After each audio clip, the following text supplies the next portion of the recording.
In our under construction segment this morning, we are talking about when you feel hungry. Is it actually healthy for you, and will it help you lose weight in the long run? Talking about it now is fitness expert Nick Parker. Hi. With some of the day. How are you? I'm doing good. I'm hungry. Are you hungry? Not really. I'm doing okay. All right. The question is it healthy to be hungry and also help you lose weight in the long run? What do you think? You know, I think that honestly, this is what I think. It all goes back to when we were babies and we were eating about 3 hours after every 3 hours. I think we need to go back to that. Right. I think you're right. And as a matter of fact, that was a good analogy. But yeah, it's true. It's good to get hungry, and the key is to get hungry every 4 to 5 hours. Some gauges that you want to really think about. You know, as adults, we don't think about our hunger too much because we either work through our hunger because we're too busy and we forget to eat and we skip meals, or we wait till we're so hungry that we're ravenous and we just pig out. So the key is every 4 to 5 hours you should be getting hungry.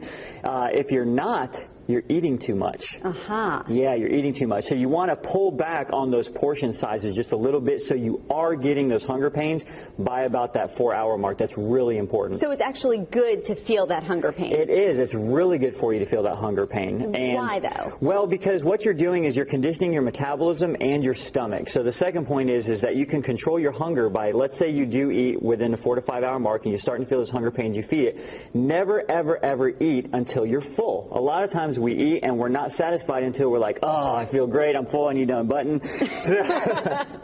So you want to make sure that you're eating a lot less just till you're satisfied, so that way you're going to get hungry again within the next 4 to 5 hours. Did you know your stomach grows and shrinks internally? So if you're eating till you're full every time, you're going to expand the internal stomach and you're going to consume a lot more calories over time because it's going to take more and more food to get hungry. Vice versa, over time, if you're eating less, you're going to get a lot hungrier a lot sooner because you're eating less. And then you have a smaller portion, exactly, and it takes a lot less food to get you satisfied. So that's why you want to eat less as well. Okay, I want to go back to the first tip, though, eating every 4 to 5 hours. That actually seems like a long time to me to wait in between meals. It is. Here's the thing, is if a lot of people that are really conditioned to eating every 3 hours, go ahead and get that snack. I'm talking about meals.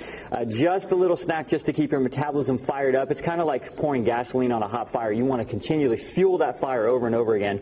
I love that example, yeah, so your Parker. metabolism is really, really hot, but the key is to make sure that you do get hungry. A lot of people will skip a meal, then they'll binge and won't get hungry for another 8 hours, and that's dangerous. How do you know what is the right type of hunger pain? I mean, there's hunger pain, and then there's like, I got to eat everything right now before I pass out. Right. The right type, the right type of hunger pain is the kind of hunger pain where you're noticing, okay, I'm getting a little hungry, I'm not irritable yet, I'm not going to eat my left arm off, you know, I'm not thinking about food 24/7, but I'm acknowledging that I am getting hungry. It's dangerous when you're starving and you want to eat everything in sight.